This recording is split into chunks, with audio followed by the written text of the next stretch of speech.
While I lay helpless in that hospital bed, I heard my daughter-in-law tell the nurse something that made my blood run cold. "You don't need to update her.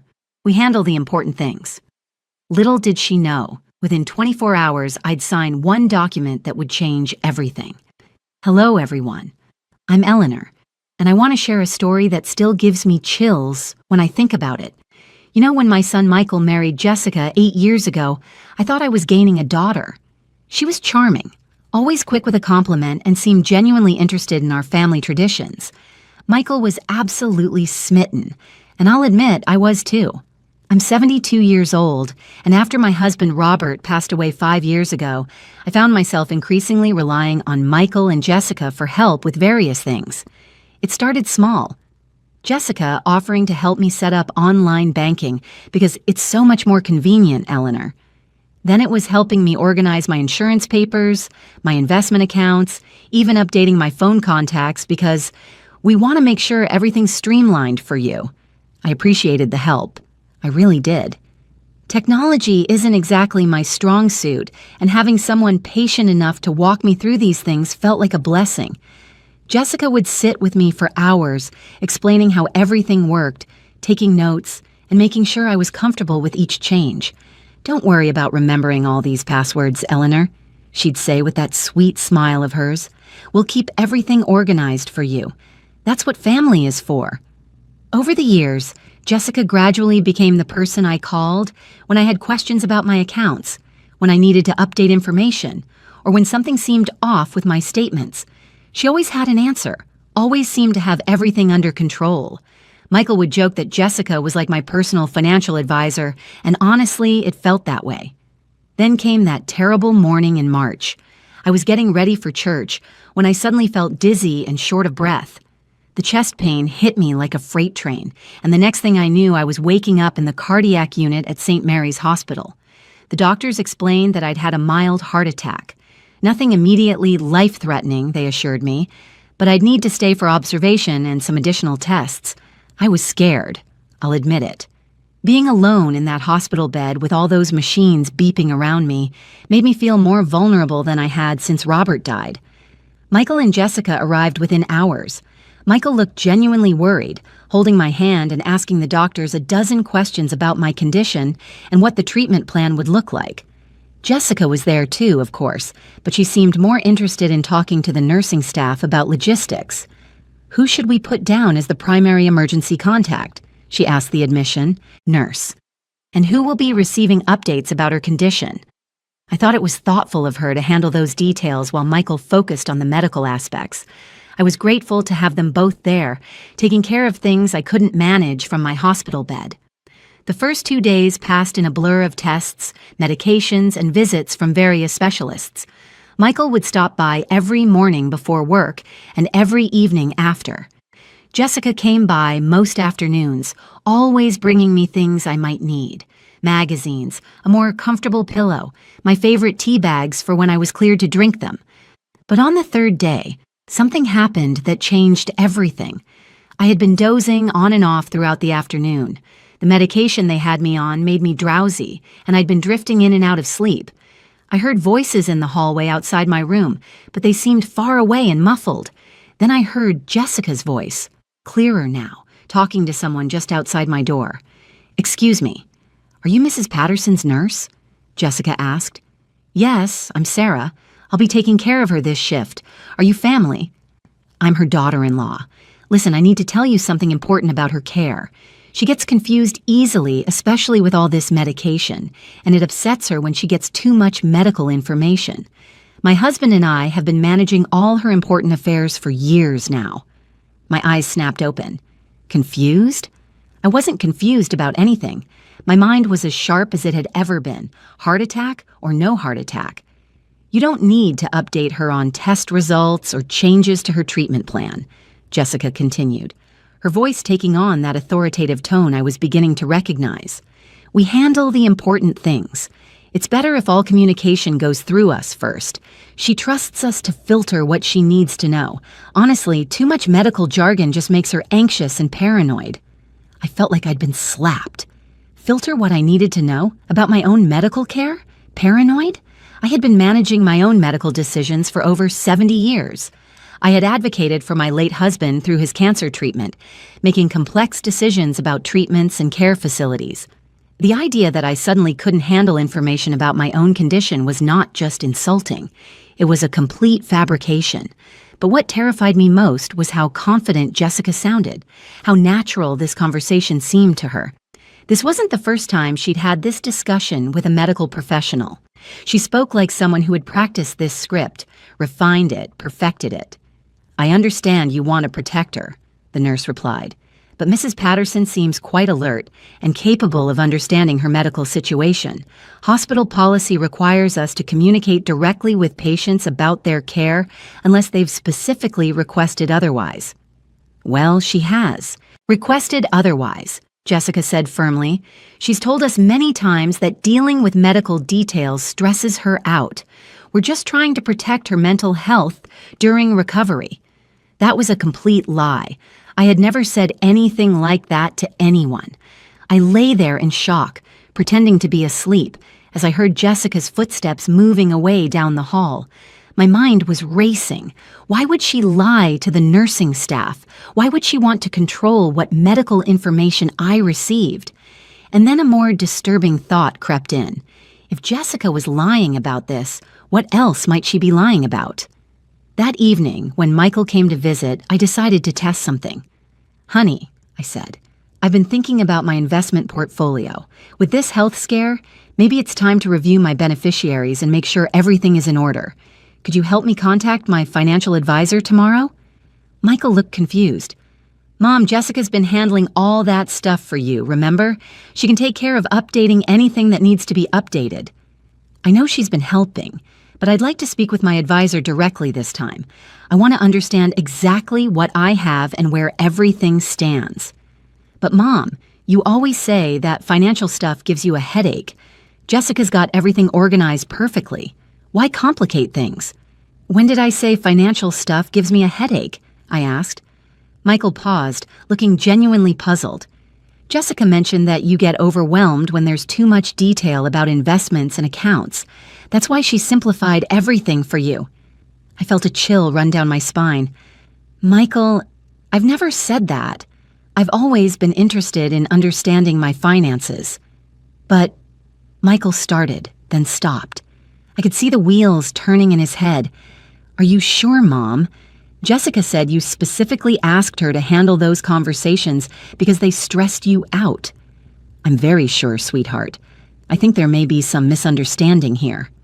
Michael left that night looking troubled, and I spent the entire night lying awake, thinking about every interaction I'd had with Jessica over the past few years. The more I thought about it, the more things didn't add up. Why had Jessica been so insistent on being present whenever I spoke with my bank or investment firm? Why did she always have explanations ready when I asked about changes to my accounts? And why had I started feeling like I understood my own finances less and less when I'd been managing them perfectly fine for decades? The next morning, I asked my nurse Sarah if I could use the phone to make a private call. "Of course, Mrs. Patterson. Would you like me to close the door for privacy?" "Yes, please." I called my financial advisor, David Morrison, who had been managing my accounts for over 15 years. "Eleanor, how are you feeling?" Jessica called and told us about your hospitalization. She said you were having some memory issues related to your medication. "Memory issues?" "David, my memory is fine. What exactly did Jessica tell you?" There was a pause. "She said that you'd been getting confused about your account details and that it was causing you stress. She asked us to direct all communications through her so you could focus on your recovery without worrying about financial matters. David, I need to know exactly what changes have been made to my accounts over the past year." "Well, Jessica has power of attorney, so she's been authorized to make decisions on your behalf. She's moved several of your investments around, set up some new automatic transfers, and she's been receiving all your statements and confirmations." "What do you mean she has power of attorney? When did I sign that?" Another pause, longer this time. "Eleanor, you signed the power of attorney documents about 18 months ago. Jessica brought them in, notarized and everything. You don't remember signing them?" I felt dizzy, but not from my heart condition. I didn't remember signing any power of attorney. I would never have given anyone complete control over my finances without discussing it thoroughly, not even family. David, I need to see copies of everything that's been signed. Can you email them to me? Of course, but I should mention, Jessica requested that we send all documentation to her email address since she's handling your affairs now. David, please listen to me carefully. I want all documentation sent to my personal email address, and I want to schedule an appointment to review my accounts as soon as I'm released from the hospital. When I hung up, my hands were shaking, not from fear, but from anger. I was starting to see a picture I didn't like at all. I spent the rest of that day making phone calls. My bank, my insurance company, even my lawyer. The story was the same everywhere. Jessica had power of attorney. Jessica had been receiving all communications. Jessica had been making decisions on my behalf because I was having difficulty managing complex financial matters. Each conversation was more disturbing than the last. At my bank, they told me Jessica had explained that I was experiencing early cognitive decline and that family members were concerned about my decision-making capacity. At my insurance company, she told them I was overwhelmed by paperwork and prone to making impulsive financial decisions that worried the family. My lawyer's office was perhaps the most shocking. Jessica had apparently called them 6 months ago, asking about the process for having someone declared incompetent due to age-related mental decline. She'd asked detailed questions about guardianship procedures and what medical documentation would be required. She said it was just preliminary research, my lawyer's assistant explained. She wanted to be prepared in case your condition deteriorated. She seemed very concerned about your welfare. By the time I hung up from that call, my hands were shaking with rage. Jessica hadn't just been stealing my money and my autonomy. She'd been systematically laying groundwork to have me declared incompetent. Every helpful gesture, every time she'd insisted on handling something so I wouldn't worry about it, had been part of a calculated plan to strip away my independence entirely. I thought about all those afternoons when she'd sat with me, supposedly helping me understand my accounts, explaining changes that the bank had recommended. I realized now that she'd probably been deliberately confusing me, making my own finances seem more complicated than they actually were, so that I'd become more dependent on her explanations. If you're as shocked as I was discovering this betrayal, please hit that subscribe button because this story gets even more unbelievable. By evening, I had a plan, but I needed help from someone I could trust, someone who wouldn't have been influenced by Jessica's lies. I called my nephew Tom, Robert's sister's boy. Tom was a lawyer in the next state, and we'd always maintained a good relationship even though we didn't see each other often. Most importantly, he'd had minimal contact with Jessica over the years. "Aunt Eleanor, I heard about your heart attack. How are you feeling?" "Tom, I'm fine physically, but I need your help with something serious. I can't discuss it over the phone, but can you drive up here tomorrow? It's important." "Of course. I'll leave first thing in the morning." That night, I barely slept. Every time I heard footsteps in the hallway, I wondered if it was Jessica coming to check on me. Every time a nurse came in to check my vitals, I found myself wondering what Jessica might have told them about my mental state. Tom arrived the next morning with coffee and pastries, but his expression turned serious as I explained what I'd discovered. "Aunt Eleanor, this sounds like elder abuse, potentially financial fraud. We need to document everything." That's exactly what I was thinking. "Tom, I need to know what legal options I have." Tom pulled out his laptop and started taking notes as I walked him through every detail I could remember. The gradual way Jessica had taken over different aspects of my life, the conversations I'd overheard, the power of attorney I'd supposedly signed but didn't remember. "First thing we need to do is get copies of all these documents Jessica supposedly had you sign. If they're forged, that's a serious crime. Second, we need to revoke any legitimate power of attorney immediately and establish new safeguards for your accounts. What about Jessica? What about Michael? This is going to tear the family apart." Tom looked at me seriously. "Aunt Eleanor, if what you're telling me is true, Jessica has already torn the family apart. She's stolen your autonomy and possibly your money. Michael needs to know the truth, even if it's painful." We spent the next 2 hours planning. Tom would request all the documentation from my various financial institutions. He'd also help me prepare new power of attorney documents that would revoke any existing ones. But most importantly, he'd help me figure out exactly what Jessica had been doing with my money. "There's one more thing," I told Tom. "I want to know exactly what Jessica's been telling people about my mental capacity. If she's been spreading lies about me being confused or incompetent, I want documentation of that too." When Tom left that afternoon, I felt more empowered than I had in years. For the first time since I'd overheard that conversation in the hallway, I felt like I was taking back control of my life. The next day, my doctor cleared me for discharge. Michael and Jessica came to pick me up, and I watched Jessica's behavior with new eyes. The way she immediately started talking to the nurse about my discharge instructions, as if I wasn't sitting right there. The way she took the prescription information and put it in her purse instead of handing it to me. The way she answered questions the nurse had directed at me. "I'll make sure she takes her medications on schedule," Jessica told the nurse. "She sometimes forgets things when she's stressed." I bit my tongue. I had never forgotten to take medication in my life. During the drive home, Jessica sat in the passenger seat giving me a detailed explanation of what my recovery process would look like.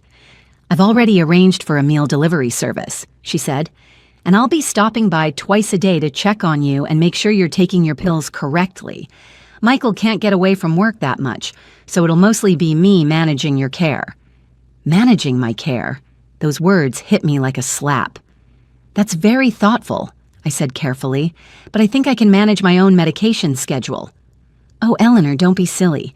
After everything you've been through, the last thing you need is the stress of trying to keep track of all these new prescriptions. Besides, the doctor said it's important to have family support during recovery." The doctor had said no such thing. In fact, he'd specifically told me that staying active and independent would be important for my recovery.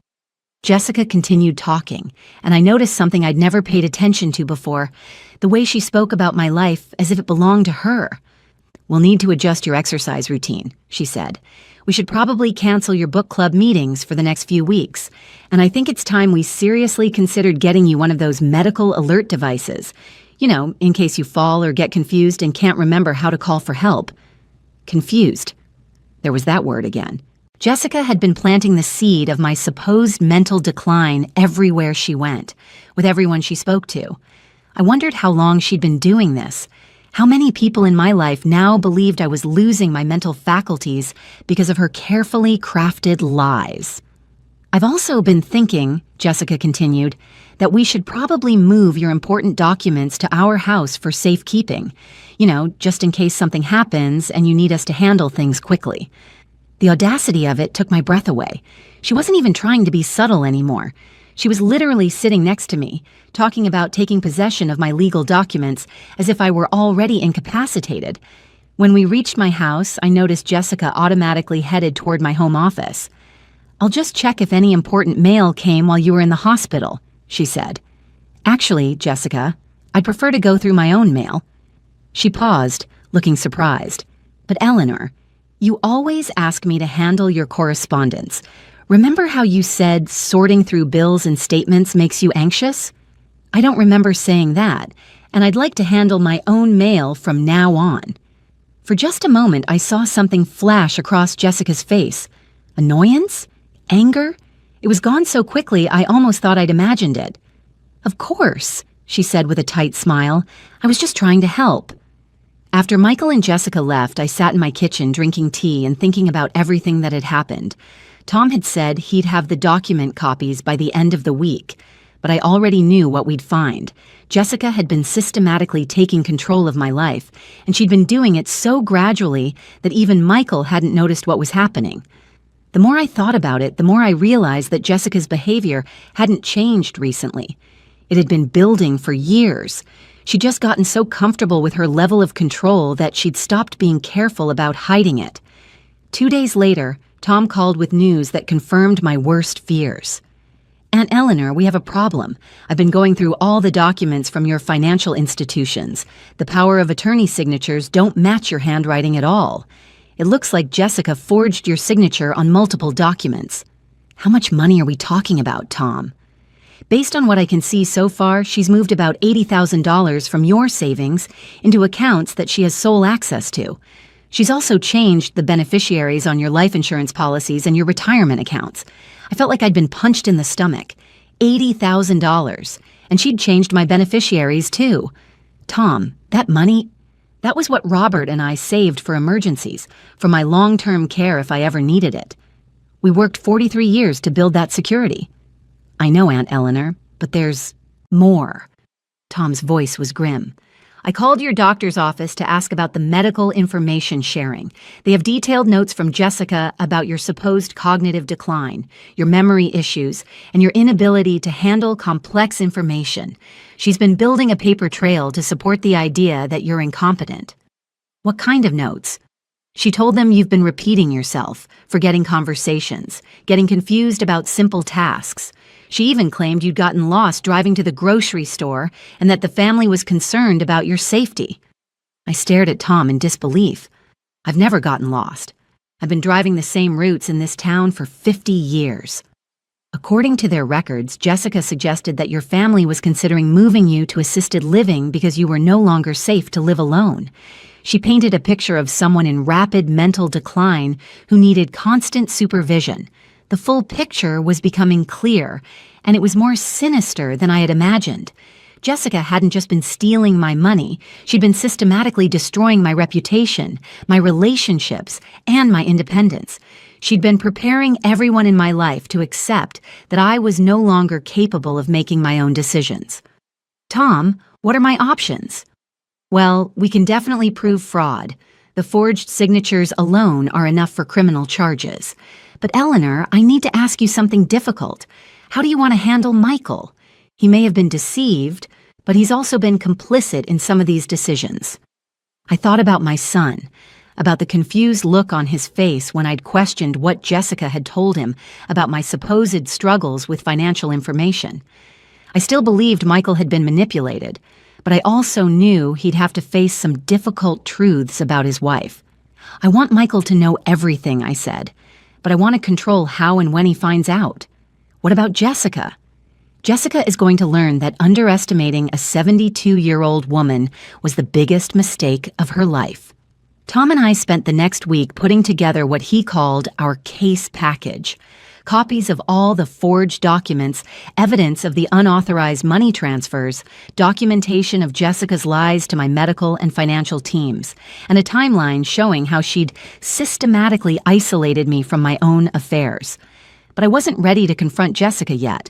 I wanted to understand the full scope of what she'd done, and I wanted to make sure my response would be comprehensive and decisive. The following Monday, Tom came to my house with a folder full of documents and a plan. "Here's what we're going to do," he said. "First, we're going to revoke every power of attorney that Jessica claims to have, and we're going to put new safeguards in place on all your accounts. Second, we're going to document everything she's done and prepare it for both civil and criminal proceedings.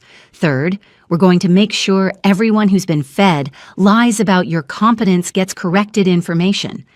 And fourth?" I asked. "Fourth, we're going to make sure Jessica never has the opportunity to do this to anyone else." Tom had brought several documents for me to sign. New power of attorney paperwork that gave very limited authority to Tom himself, just for emergency situations. Account change forms that would restore my full control over my finances and remove Jessica's access entirely. And most importantly, a formal complaint to the State Attorney General's office documenting the fraud. As I signed each document, I felt like I was reclaiming pieces of myself that had been stolen. With every signature, every account restoration, every revoked authorization, I was systematically dismantling the prison Jessica had built around my life. "There's one more thing," Tom said. "I've been in touch with a detective who specializes in financial elder abuse. She wants to meet with you this week to discuss filing criminal charges." "Yes," I said without hesitation. "Let's do it." But before we moved forward, Tom and I spent another day documenting everything we could remember about Jessica's behavior over the years. We created a timeline showing how she'd gradually inserted herself into every aspect of my life. The way she'd started by helping with small tasks, then progressively taken over more significant responsibilities. How she'd begun speaking for me in conversations with professionals, answering questions I was perfectly capable of answering myself. We documented the lies. Her claims that I was confused, forgetful, overwhelmed by financial details. We gathered evidence showing that I was still the same sharp, capable woman I'd always been. My recent medical tests showed no cognitive decline. My driving record was spotless. My bill-paying history was meticulous, right up until Jessica took over. Tom had also discovered something chilling in Jessica's internet search history, which the police had obtained with a warrant. She'd been researching signs of dementia in elderly women, how to get power of attorney for aging parents, and elder guardianship laws. Most disturbing of all, she'd visited websites about managing difficult elderly relatives and had joined online forums where adult children discuss strategies for taking control of aging parents' finances. Aunt Eleanor, Tom said, showing me printouts of her search history. This wasn't impulsive or opportunistic. This was a calculated plan. The detective, Maria Santos, came to my house on Thursday afternoon.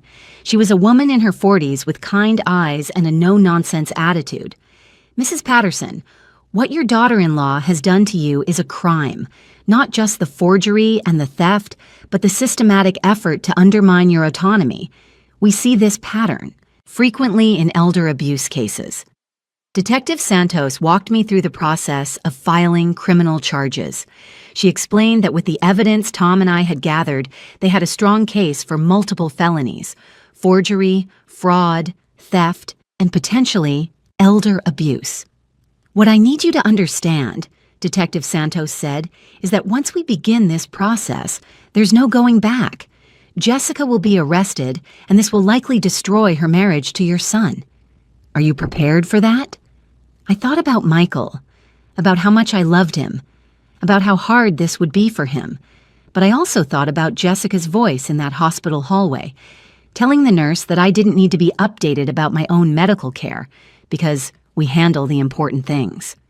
Detective Santos, my daughter-in-law, has spent years systematically stealing my money and my autonomy while convincing everyone around me that I was becoming incompetent. She forged legal documents. She lied to medical professionals about my mental capacity. She stole $80,000 from me. If I don't hold her accountable, what message does that send about how society values elderly people? You're absolutely right, Mrs. Patterson. Let's proceed. The next part happened faster than I expected.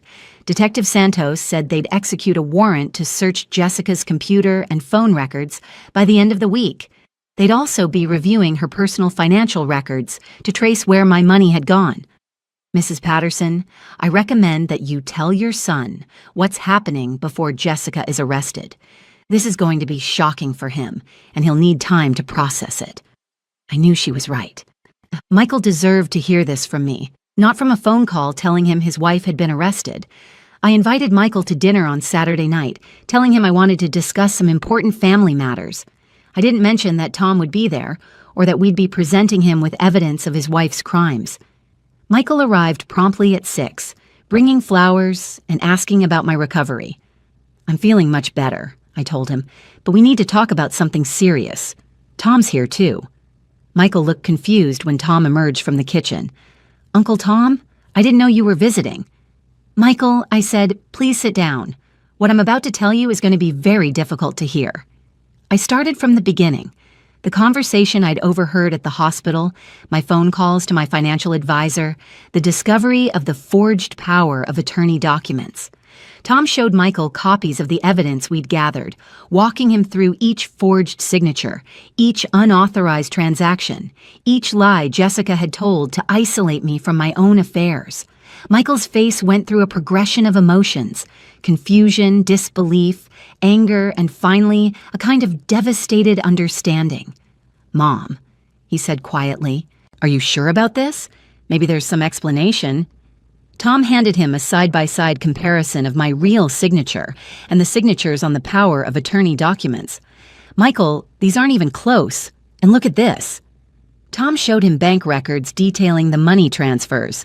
She moved $80,000 from your mother's accounts to accounts that only she can access. That's not a misunderstanding or a mistake." Michael stared at the documents for a long time. Finally, he looked up at me with tears in his eyes. "Mom, I'm so sorry. I believed her when she said you were having trouble managing things. I thought we were helping you." "You were manipulated too, sweetheart. Jessica is very good at what she does."